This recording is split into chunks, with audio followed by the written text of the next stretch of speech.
Let's be honest, we've all seen those slick tech ads. But today, we're not going to get wowed by the specs or the shiny new features. No, we're doing something different. We're going to take a look under the hood, not of the laptop, but of the very script that's designed to sell it to you. We're pulling back the curtain on how these ads work their magic. It all kicks off with this single sentence. Alienware has always set the bar. Now, we're moving it. Just think about that for a second. That's not just a friendly hello. It's a massive statement of power. Before you've even seen the machine, they've told you two things. One, we've always been the best, and two, we're about to get even better. It's a power move, and they're already in control. So, here's our game plan. We're going to break this ad down into its essential parts. We'll look at the hook, the pitch, division, and the close. And then we'll wrap it all up with the key takeaways, the marketer's playbook, if you will. Okay, first up, the hook. This is probably the most important part. Notice that before the ad tells you anything about what the laptop does, it's entirely focused on making you want it. This is all about crafting desire, creating this immediate vibe of prestige and luxury. And they throw everything at you in the first few seconds. You get this cool, made-up color name, Interstellar Indigo. You hear that deep, booming Bram sound, you know, the one from all the epic movie trailers. They even use language that points to the future, calling it refined for 2026. And then, here's the kicker. They show you the price right away. That is 100% on purpose. It sets a premium anchor, so everything you see from this point on is viewed through the lens of high value. Okay, so they've established this premium vibe. But now they got to back it up, right? This brings us to the pitch.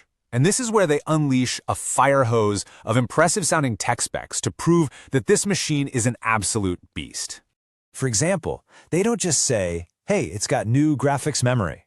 Where's the fun in that? No, they declare the dawn of the era of GDDR7. See what they did there? They just turned a component into a history-making event. It makes you feel like you're buying a piece of the future. And they do it again right here. It's not just about the model number. Look at the words they use: faster, sharper, and AI boosted. These are active, exciting words. They make the tech sound like it's alive, like it's an intelligent partner that's actively helping you win. And then, of course, they hit you with a big number, 5.2 gigahertz. Now, let's be real. Most of us probably can't feel the difference between that and, say, 5.0 gigahertz, but that's not the point. The point is that 5.2 sounds incredibly fast. It's a number that just screams raw power. And this line, this is the masterstroke.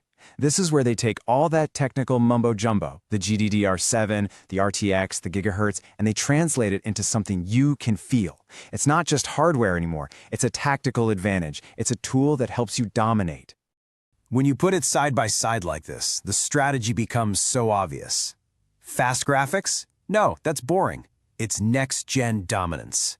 A bright screen? Try visual mastery. And my personal favorite? Good cooling becomes a cryo chamber.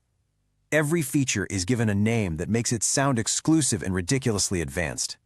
And right here is where the ad makes a crucial turn. They've built the desire, they've justified it with power.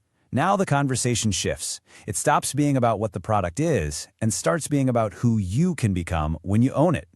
And they're not even subtle about it. They literally lay out 3 different identities for you. You're at home, this is your high-speed gaming sanctuary. You're in the office, well, it's got a boardroom-class design. You're a creator, it's your portable studio.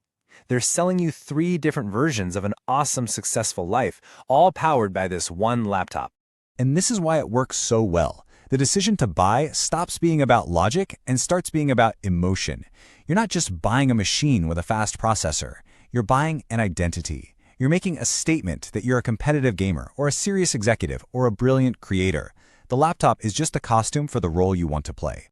So that brings us to the very end, the close. They've made you want it, they've justified the cost, and they've sold you on an identity. Now they just need to get you across the finish line.